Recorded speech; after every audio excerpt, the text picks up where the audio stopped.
What's going on, ladies and gentlemen? Welcome back to a brand new video here on the channel today. Today, guys, we are talking a very special episode. It is championship weekend in the NASCAR Cup Series. We are down to 4 drivers who will compete for the Bill France Cup. I almost forgot what the name of the trophy was. In Phoenix this Sunday. It's going to be a massive race live from Phoenix, Arizona.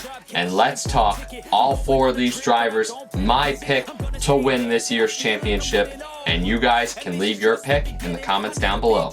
We're going to talk about these drivers in the order they made it to the Final Four, starting off with the 22 of Joey Logano. Joey Logano with 3 wins on the season, a 5 overtime win in Nashville, a fuel mileage race win in Las Vegas, and a super speedway win in Atlanta. Joey Logano has he has exposed the playoff system for what it was. And without this playoff system, Joey Logano would be sitting 15th in points. Without Alex Bowman's disqualification at the Charlotte Roval, Joey Logano would be out of the playoffs in the round of 12. But guess what?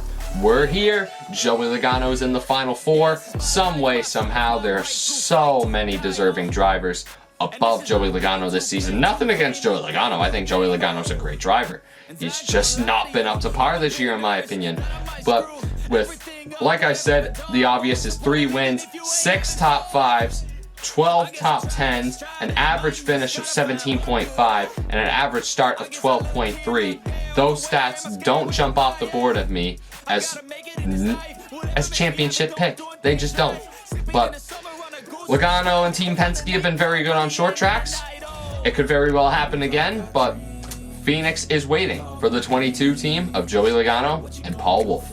Now, Logano's first championship competitor will be Denny Hamlin and Michael Jordan's first appearance in the championship 4 with driver Tyler Reddick. The 45 team has won the regular season championship. The 45 team definitely deserves to be here. They locked in their place in the Final Four with a last lap move and a half. He somehow made that car stick on the outside of Ryan Blaney, and Tyler Reddick got the win at Homestead, including wins at Michigan. Oh, where did his other win come out? I can't even remember. But Tyler Reddick, 3 wins, 12 top... he won Talladega early in the spring. That's right. 12 top 5s, 20 top 10s, 3 poles, a 13.4 average finish, and a 10.2 average start. 4 DNFs on the season. The 45 team has been extremely consistent. There was a stretch in the summer they didn't finish worse than 5th. Tyler Reddick, he looked pretty good at Phoenix in the spring too. Started in 6th and finished in 10th. They were really high up on the driver averages too. Look out for Tyler Reddick. That 45 team, Toyota made a very big shake at Phoenix earlier in the year with Christopher Bell dominating the race. Bell was my championship pick for this year before the playoffs, well, before the season even started. But when he dominated Phoenix, and he's so good at New Hampshire too, Gateway, those flat tracks, they really suit the Toyotas well this year, it looks like, especially the Fords too. So look out for Red Dog. I think Red Dog I can't speak English, is one to watch, that's for sure. And moving on to Joey Logano's Team Penske teammate, we have the defending champ looking to go back-to-back for the first time since Jimmy Johnson in 2010, the number 12 team of Ryan Blaney. YRB, he might be the new Mr. October. Christopher Bell was Mr. October in my book. No, Blaney's Mr. Martinsville. That's what we need to call. Blaney is Mr. Fall Martinsville. We got to pick Ryan Blaney every time we come to the Fall Martinsville race now. Just bet everything you have. Put your whole bank balance, put your life savings. Don't do that. Just be smart with your money, guys, seriously. Unless you make a shitload, like, be smart with your money. Financial advice from Skylar, okay? But anyways, Ryan Blaney, he got his big win at Martinsville. He's got a win on a track that's very similar to Phoenix in Iowa as well. So he was very good at New Hampshire earlier in the year too. But Blaney's stats on the year, 3 wins, 11 top 5s, 17 top 10 finishes. I forgot to mention Blaney also won Pocono earlier in the season as well.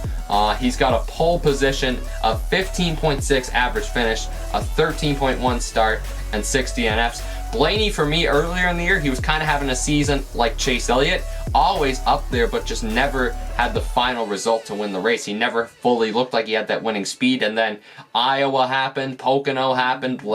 Blaney's always up there. Blaney's always ready to make a move. In my opinion, if Ryan Blaney wins this championship, he can propel himself to a superstar level of the sport. This could be a massive, massive win if Ryan Blaney can go back-to-back. Because that boy's got superstar potential, I really do.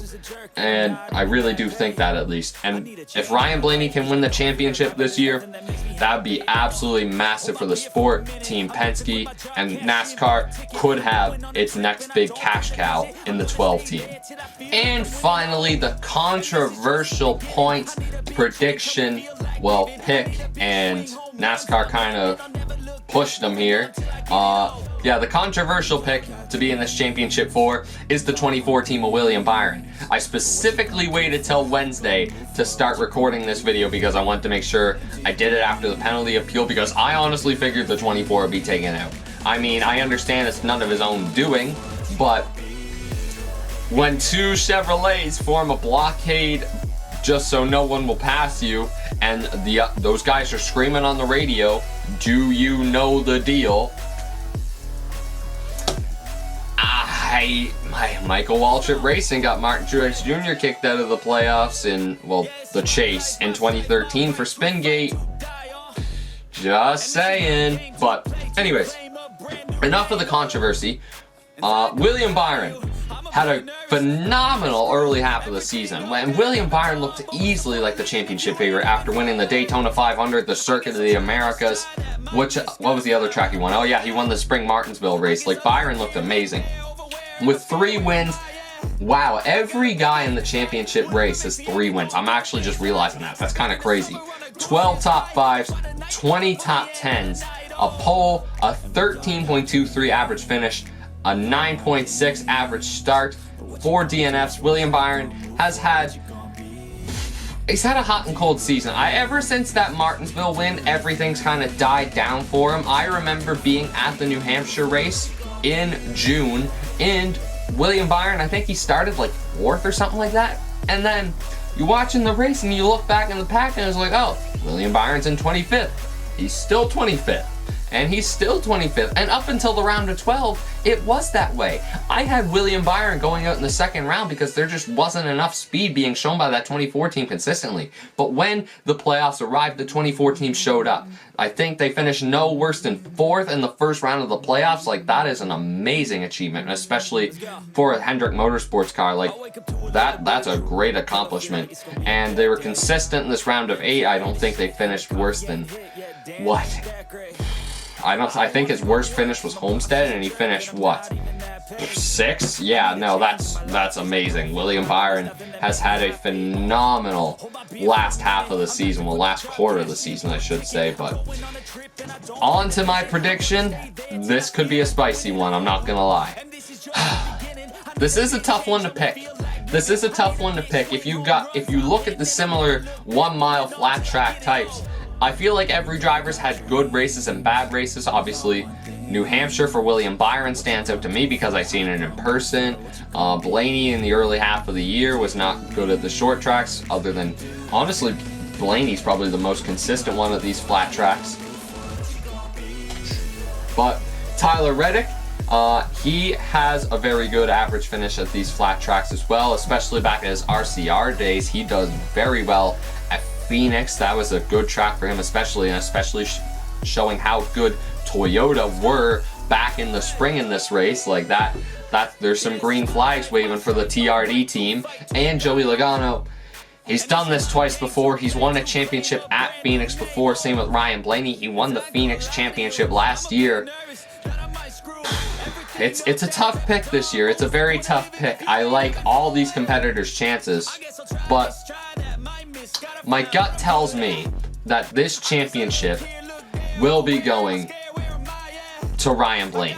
I do really feel that Ryan Blaney's going back to back. This 12 team shows up when it matters most. They have great momentum on their side with a second at Homestead, a win at Martinsville. Let's look at what else they have for finishes here lately. Well, they finished 32nd in Las Vegas, but that was because of an early accident and a qualifying crash. But 10th at the Roval, wreck at Talladega, 4th at Kansas, 6th at Bristol, wreck at Watkins Glen 38, 3rd at Atlanta. The 12 team shows up when it matters most. This 12 team is clutch. Jonathan Hassler, Ryan Blaney, they show up when it matters most, and I think Team Penske will get their 3rd straight championship in a row, and another. Wow, Team Penske's the only team with next-gen championships. That's wild.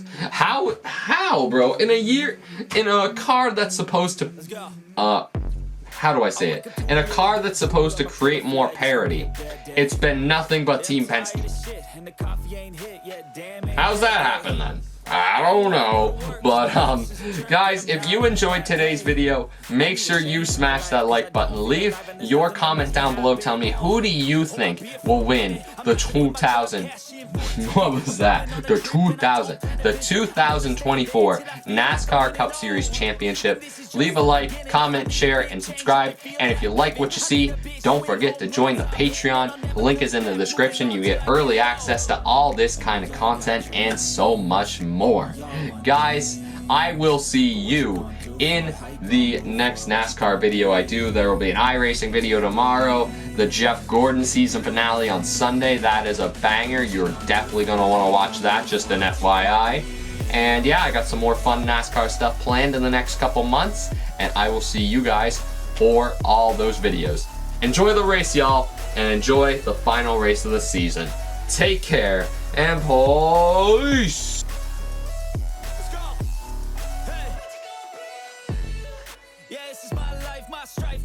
To fight, to die on, and this is my game to play, to claim a brand new name. Oh, and I ain't gonna lie to you, I'm a bit nervous that I might screw everything up that I've ever done.